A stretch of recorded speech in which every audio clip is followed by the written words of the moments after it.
শহরের সিরাজউদ্দৌলা রোড, চারারগোপ কালীর বাজারে চিহ্নিত চাঁদাবাজ, মাদক ব্যবসায়ী ও অবৈধ দখলকারীদের বিরুদ্ধে প্রতিকার চেয়ে মানববন্ধন করেছে কালীবাজারের সাধারণ ব্যবসায়ী ও কর্মজীবী মানুষ। মঙ্গলবার দুপুরে শহরের চারারগোপ কালীর বাজার এলাকায় এই মানববন্ধন অনুষ্ঠিত হয়। মানববন্ধনে অত্র কালীর বাজারের ব্যবসায়ী ও সাধারণ কর্মজীবী ও শ্রমিকরা অভিযোগ করে। এই সময় ব্যবসায়ীরা বলেন, সেনাবাহিনীর প্রতি দৃষ্টি আকর্ষণ করছি, অবিলম্বে এই চিহ্নিত চাঁদাবাজদের গ্রেফতার করে আমাদের বাঁচান।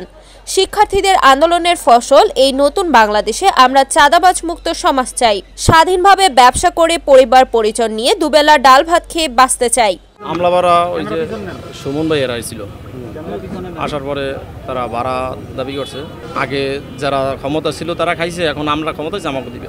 কেউ আইয়া বেইজ্জতি করে, কেউ গাড়ে ধরে, পরে কইলে দেখ একটারে দিয়ে 10 জন সোজা করি, এই কই আমার কাছ থেকে ভাড়া নিয়ে গেছে। আমরা রাস্তাঘাটে অনেক কষ্ট করে দোকানদারি করি, কেন এত অত্যাচার সব? কেউ কালার ধরে, কেউ ঘাইল দেয়, কেউ মা বাবাদের গাইল দেয়। এইটা কি? সুমনে আমার তো জোর করে টাকা নিয়েছে, এই আমলাপাড়া হিজলা সুমন না কি জানি কয়টা, আমি তো চিনি না। এরা আমার থেকে অনেক টাকা চাইছে, তো একে একে দিবার আমি অনেক টাকাই দিছি। তারপর দেওয়ার পরে ভাই আমার বাল বাচ্চা নিয়ে কীভাবে চলুম ভাই, যদি আপনাদের দেয় তাহলে আমি কেন এনে বেঙ্গাইলে বমু, আমি বারবার বলছি। তারপর তারা আমরা সাইডে নিয়ে আমার 2-3টা থাপড় দিছে, নানান ভয় ব্যক্তি দেখাইতেছে। 30,000 টাকা অতি ফার্স্ট নিচ্ছে, তারপর নিচ্ছে 12,000 টাকা। আমার চাই এটা সুস্থ বিচার চাই, সুস্থ বিচার চাই। আমরা সুন্দরভাবে আমরা শান্তিভাবে ব্যবসা করতে চাই। আমার ক্যাশে বর্ষাই সেই ক্যাশের চেয়ারে, আমি তো নূতন এই যাই ব্যবসা করি, আমি তো চিনি না। নাম বললো তানবীর, বললো তানবীর। এই আমার কাছে বলো টাকা দে। আমি ভাই কিসের টাকা? তোর আইনে ভাড়া নাই কেটা? আমি ভাই আমি যাদের কাছ থেকে ভাড়া নিছি তারা ভাড়া নেয়। তাই এরপরে তো আমাকে ভাড়া দেবে, আমরা আসবো আমাকে ভাড়া দেবে।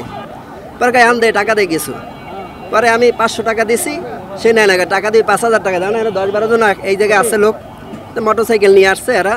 পরে আমার কাছে 1,000 টাকা আমি দিছি, তাও অনেক অনুরোধ করিয়া বলছে কালকে আসবো, কালকে আসলে এরপর তোর লগে ফয়সালা হইবে, ভাড়া আমাকে দিবি।